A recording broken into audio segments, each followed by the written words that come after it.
네, 성령으로 세례를 baptized with the Holy Spirit. 네, 성령으로 세례를라는 제목으로 말씀의 은혜를 나누겠습니다. 우리 가운데 아직 세례를 받지 않으신 분이 계실까요? 네. 우리 중에서 제가 유일하게 세례를 준 사람이 우리 조셉. 손 한번 들어보세요. 네, 조셉. 네, 계속 제가 세례를 주는 사람들이 넘쳐났으면 좋겠습니다. 그런데 도대체 이 세례가 무슨 의미가 있어서 교회에 나오면 꼭 세례를 받아야 한다고들 할까요? 세례를 안 받으면 기독교인이 될 수 없을까요? 있어요. 그래요. 그냥 하나님 잘 믿으면 되는 것이지 꼭 세례를 받아야 하느냐는 거죠.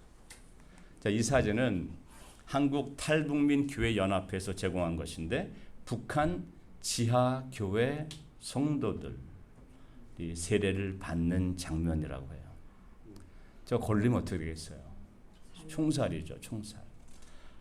저렇게 위험을 무릅쓰고 세례를 받아야 하는 건가요?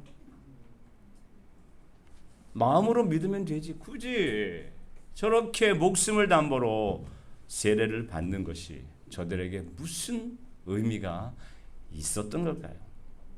네. 여러분, 세례를 주다라는 용어 baptize죠. 네, 헬라어로는 비슷해요.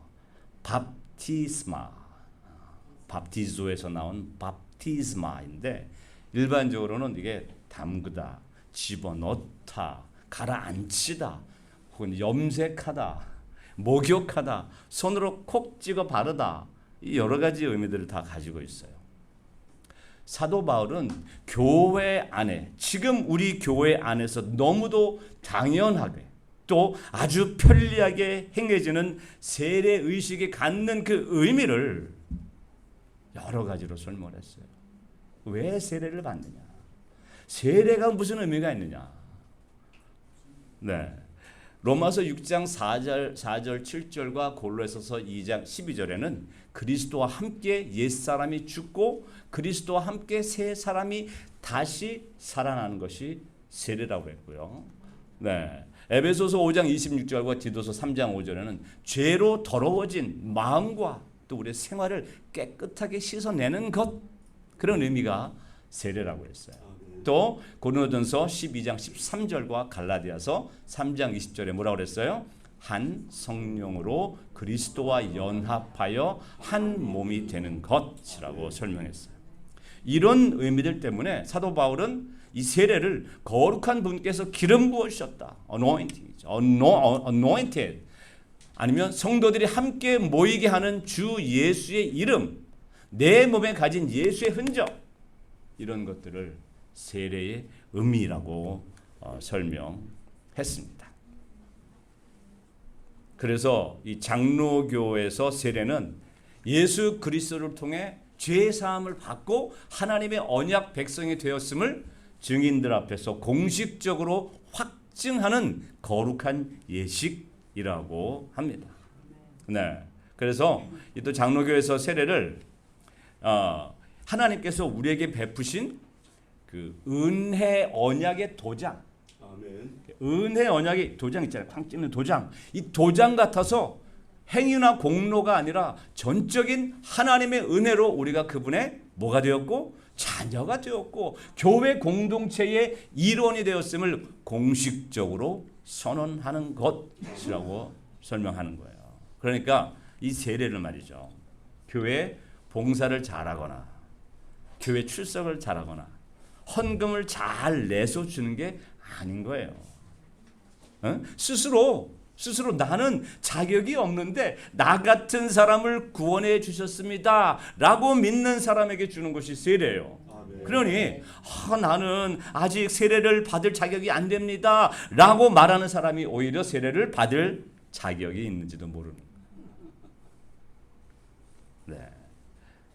또 첨부해서 설명하자면 제가 속한 장로교단에서는 구약 시대에 하나님의 백성이라는 표징으로 어린 아기에게 할례를 행했던 것처럼 신약 시대에는 믿는 부모의 자녀에게도 그 언약의 연속성으로서 유아 세례를 베풉니다.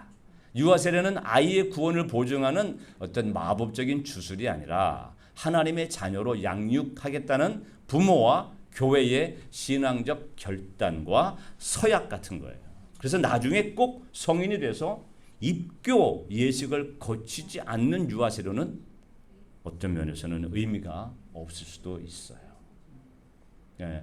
세례 받으신 분 그러면 전 유아 세례 받았어요. 그래. 입교하셨어요? 아니요. 그러면 유아 세례의 의미가 없을 수 있다는 거죠. 저도 아주 어렸었던 중학생, 중학교 3학년인가 2학년인가 그때 세례를 받았어요. 그때 저한테 그럴 만한 신앙이 있었는지 기억이 안 나요. 자, 중학교 3학년 2학년이니 소위 말해서 중2병 걸린 그런 시기 아니야. 그때 저에게 그럴 만한 믿음이 있었는지 전혀 기억이 안 나요. 그런데 교회에 안 나가면 여기 계신 제 어머니한테 혼날 것이라는 그 믿음은 확고했던 것 같아요. 아멘. 예. 그래서 세례를 받았던 것 같아요. 어쨌든 나중에 보니까 제가 믿음이 더 확고했을 때 세례를 받았으면 더 좋았을 것이라는 생각, 그런 후회가 들었어요. 여러분은 어떤 믿음이 있을 때, 어떤 믿음일 때 세례를 받으셨나요? 기억하시나요? 네. 사실 제가 여러분 한 사람 한 사람 붙들고 여러분의 그런 이야기들을 다 듣고 나눠야 되는데 그러지 못하고 있어서 참 안타까워요. 하지만 조만간 그런 시간들을 가질 거니까 기대하고 계시길 바랍니다. 어떤 사람들은 우리가 받는 이 세례가 세례 요한이 요단 강가에서 행하던 세례에서 유래했다라고 말합니다. 그렇게 생각을 해요. 오늘 읽은 본문이 이런 세례의 기원에 대해서 우리에게 어떤 이야기들을 하고 있는지 한번 들어보기를 원합니다.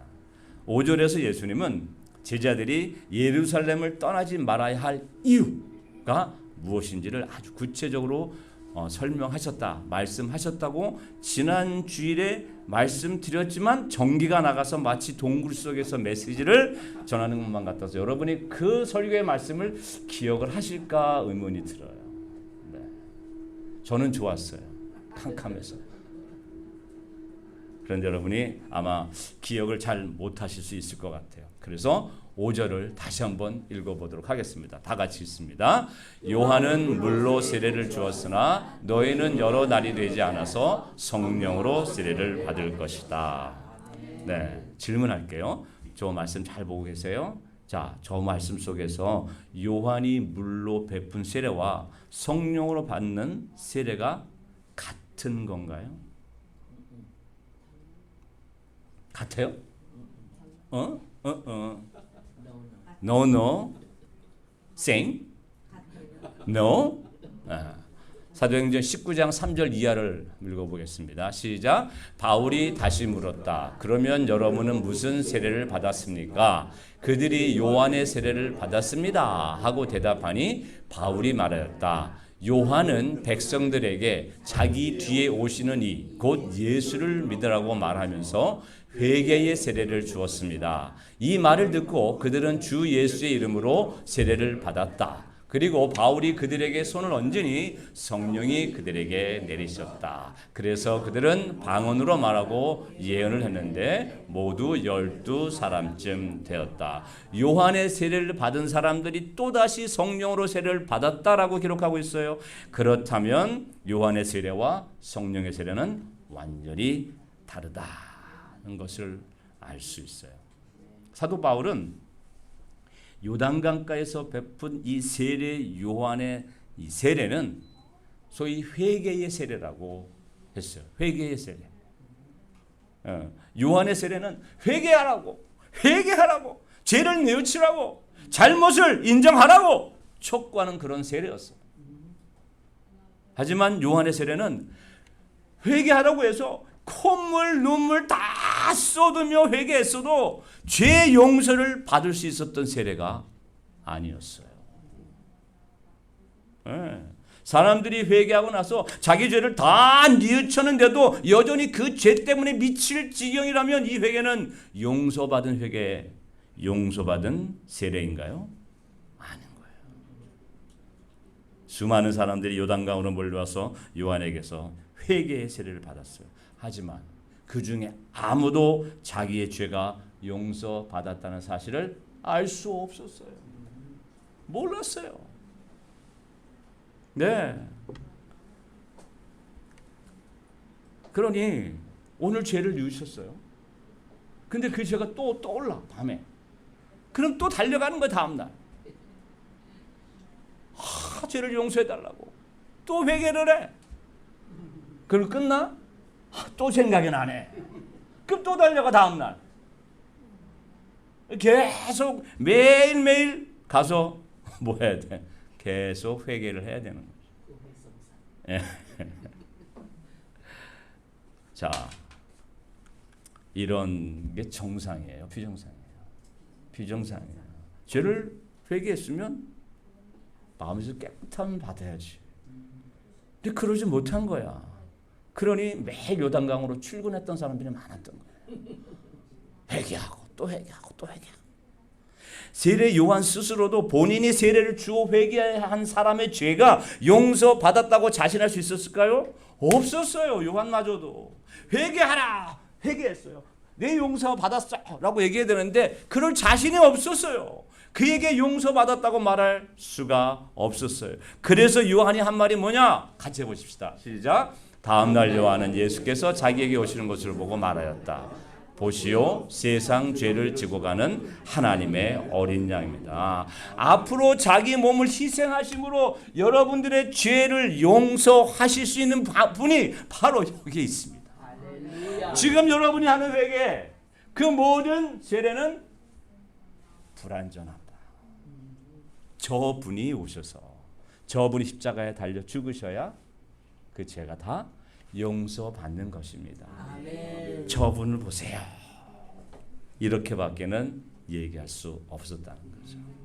그러니 사도 바울이 조금 전에 읽어드린 사도행전 19장 4절 5절에 바울이 말하였다. 요한은 백성들에게 자기 뒤에 오시는 이 곧 예수를 믿으라고 말하면서 회개의 세례를 주었습니다. 이 말을 듣고 그들은 주 예수의 이름으로 세례를 받았던 거예요. 요한의 세례가 자기에게 회개하였지만 죄의 용서함을 자신할 수 없었기 때문에 다시 사도 바울이 세례를 주고 죄의 용서함을 받았다는 거예요.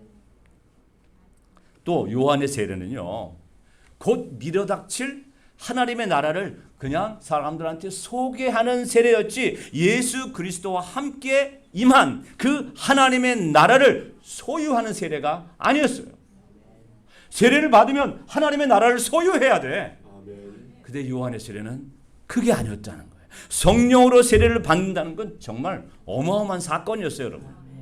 예수님께서 십자가에 흘리신 그 피로 말미암아서 약속이 체결됐고 하나님께서 그렇게 예수를 피 흘려서 죽이시고 그 죽이심을 믿는 사람들을 어떻게 했어요? 당신 편에서 하나님의 신적인 결속으로 끌어안고 묶었다는 거예요. 할렐루야. 아멘. 이 엄청난 사건이에요. 내가 그 결속 안으로 들어가기 위해서 머리를 띄는 것이 아니라 하나님이 예수의 보혈의 피를 믿는 그 사람을 당신께서 직접 결속하여서 묶었다고요. 아멘. 이러니 성령 세례가 어마어마한 사건이 아닐 수 없는 거예요. 하나님은 예수를 당신의 아들로 영접한 사람에게 하나님의 자녀가 되는 뭘 줬어요? 특권, 관세를 주셨다 그랬어요. 그러나 그를 맞아들인 사람들, 곧 그 이름을 믿는 사람들에게는 하나님의 자녀, children of God, 하나님의 자녀가 되는 특권을 주셨다. 하나님은 사람들에게 뭐 아주 특별한 자격 같은 것, 그런 자격 같은 걸 요구하지 않으셨어요. 세례 받으세요. 집사, 권사, 장로 되셔야 돼요. 그럼 대부분 뭐라 그래요? 아직 나는 자격이 안 된 것 같다. 그런 생각이 들어요. 저도 목사할 자격이 안 된다고 수십 년을 피해 다니다가 미국까지 도망왔는데 미국에서 안수를 받았어요. 아멘. 할렐루야.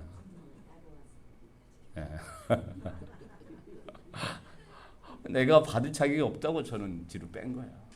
나 같은 사람이 무슨 목사를 안수를 받아. 그런데 어느 날 갑자기 내가 자격이 생겨서 목사 안수 받으려면 천국 가서나 가능하겠다 하는 생각이 들더라고요. 하나님 우리에게 자격을 따지지 않았다는 거예요. 아멘. 여러분 여기 있는 조건 자격이 없어요. 그냥 여기 하나님이 묶어서 여기에 데려다 놓으셨다는 거예요. 할렐루야. 난 내가 힘들어서 걸어왔는데 내가 힘들어서 차 타고 아니 하나님이 이렇게 잡아다가 묶어서 여기에 딱 갖다 놓으셨다는 거예요. 여러분이 자격이 있어서가 아니라 하나님께서 예수 그리스도의 보혈의 능력에 힘입어서 그 약속 때문에 그 체결한 약속 때문에 어쩔 수 없이 여러분들을 하나님의 자녀로 다 받아들였다는 거예요. 예. 성령 세례를 위한 하나님의 요구는 단 하나였어요. 예수를 당신의 아들, 하나님의 아들로 인정하라는 거예요. 그거 하나. 그거 하나. 예. 그런데 그게 그렇게 말대로 쉽지 않아요. 어쩌면 그 믿음이 생겼다면 그건 기적이야. 신비함이에요. 여러분은 신약 성경에 나오는 예수가 2000년 전에 이 땅에 오셔서 죽으시고 부활하신 하나님의 아들인 것이 믿어지십니까? 하나 더 물어볼게요. 그 예수가 저와 여러분의 인생의 주인인 것이 믿어지십니까? 네, 5분 대답하셨어요. 같이 읽어보십시다. 시작. 그러므로 나는 여러분에게 알려드립니다. 하나님의 영으로 말하는 사람은 아무도 예수는 저주를 받아라 하고 말할 수 없고 또 성령을 힘입지 않고서는 아무도 예수는 주님이시다 하고 말할 수 없습니다. 성령을 힘입지 않고는 즉 성령 세례가 없이는 예수님을 주님이라고 믿을 수도 고백할 수도 없다는 뜻이에요. 여러분이 정말 예수가 여러분의 인생의 주인이라는 믿음이 있다면 그건 여러분의 지식이나 저한테 들은 설교 때문이 아니고 여러분의 경험 때문이 아니고 성령께서 여러분 안에 세례로 주신 그런 고백이라는 거예요. 그런데 성령으로 세례를 받아서 우리가 하나님의 자녀가 되어서 예수를 주님이라고 부르면서 우리의 삶에 급격하게 일어나는 변화들이 있어요.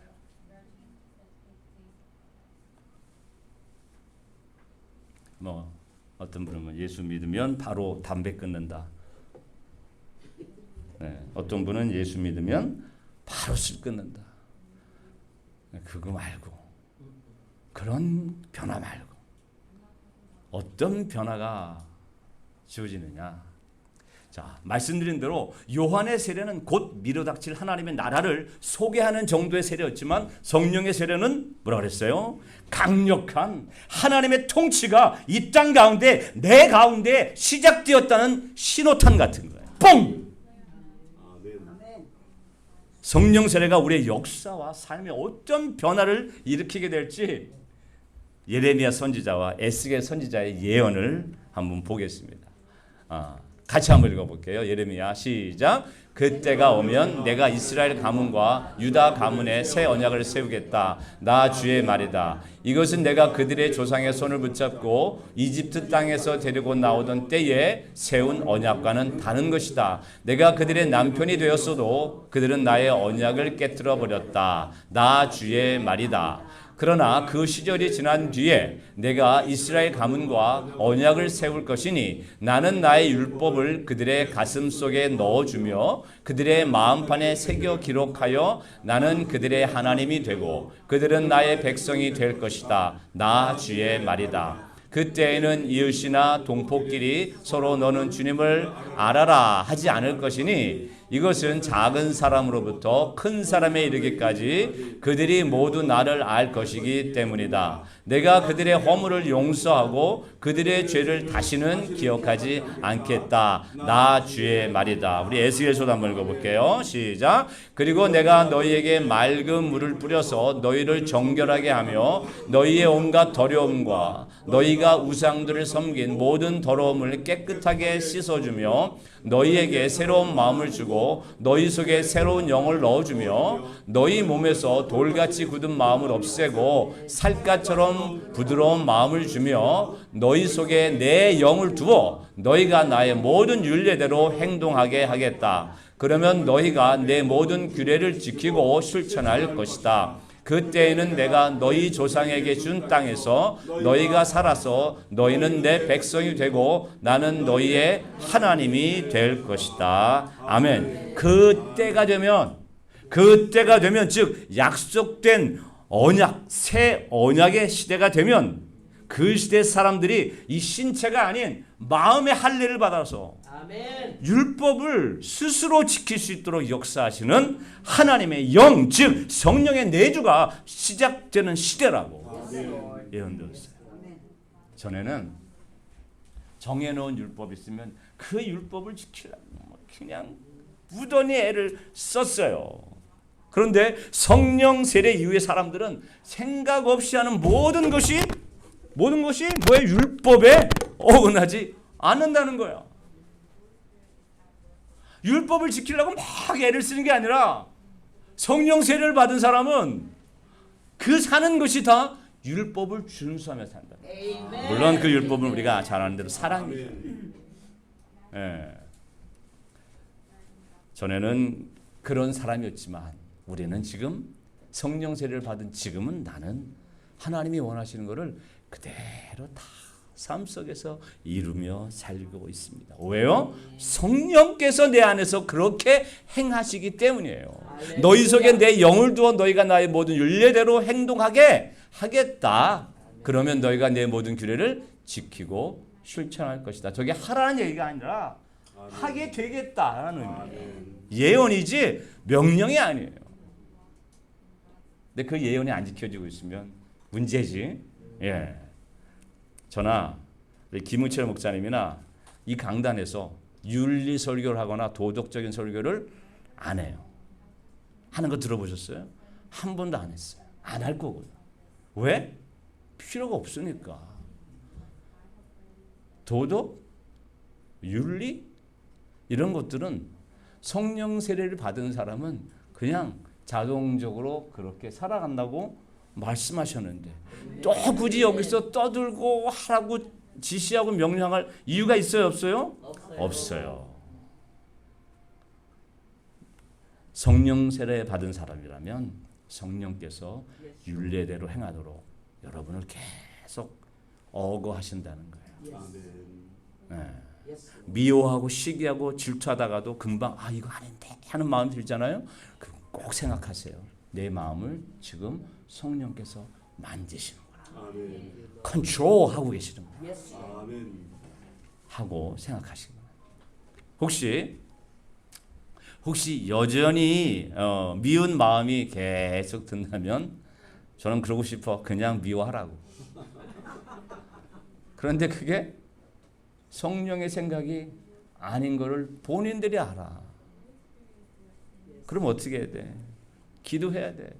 주님의 손에 나의 생명을 맡깁니다. 이 정도의 기도는 해야 되는 거죠. 그리고 성령의 세례를 경험한 사람들은 자신의 옛 자아가 십자가에 못 박혔다는 것을 함께 경험하게 됩니다. 저는 이제 안 그래요. 저는 지금은 안 그래요. 라는 말을 참 자주 듣습니다. 이게 뭐예요? 옛 자아가 십자가에 못 박힌 사람들이 자주 사용하는 문장인 거예요. 옛날엔 그랬는데 저는 지금 안 그래요. 저도 여러분 앞에 솔직하게 말씀드릴 수는 없지만 지금은 안 그래요 하는 것들이 있을까요? 없을까요? 있어요. 아유. 네. 우리가 그렇게 옛 자아를 십자가에 못 박은 것은 성령의 세례가 우리에게 임했다는 증거인 거예요. 또 누가복음 24장 47절 말씀처럼 그의 이름으로 죄 사함을 받게 하는 회개가 모든 민족에게 전파될 것인데, 이 회개는 말씀드린 대로 인간 스스로가 느껴서 이거 내가 용서함 받아야 돼, 내가 회개해야 돼 하는 것이 아니라 복음을 들으면 저절로 성령이 그 사람 안에서 막 뒤집어 놓는 거예요.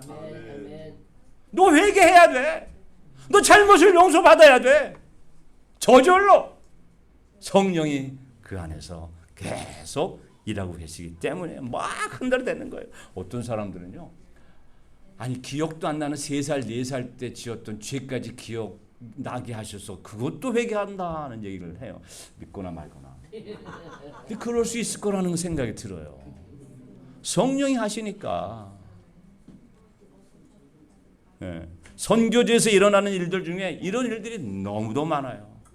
복음만 그냥 예수 믿으라고 전했는데 회개 역사들이 일어난다고요. 요한의 세례는 회개를 하는 것에서 끝났을지 모르지만 성령 세례는 어때요? 자신들의 죄가 용서받았다는 확신이 있기 때문에 죄로부터 뭘 얻어요? 자유함을 얻어요. Free! 우리가 읽은 예레미야 31장 34절, 내가 그들의 허물을 용서하고 그들의 죄를 뭐라 그래요? 다시는 기억하지 않겠다. 나 주의 말이다. 언제부터? 성령 세례가 시작된 이후부터. 새 시대, 새 언약의 시대가 도래한 그 후부터 여러분이 살아가는 이 시대에 저런 하나님의 능력이 있다는 거예요. 성령 세례의 새로운 시대가 열렸기 때문에 용서함 받은 사람들이 예수와 함께 사는 그 행복을 누리면서 그 삶을 시작하게 된다는 겁니다. 예수께서 다가와서 그들에게 말씀하셨다. 나는 하늘과 땅의 모든 권세를 받았다. 그러므로 너희는 가서 모든 민족을 제자로 삼아서 아버지와 아들과 성령의 이름으로 세례를 주.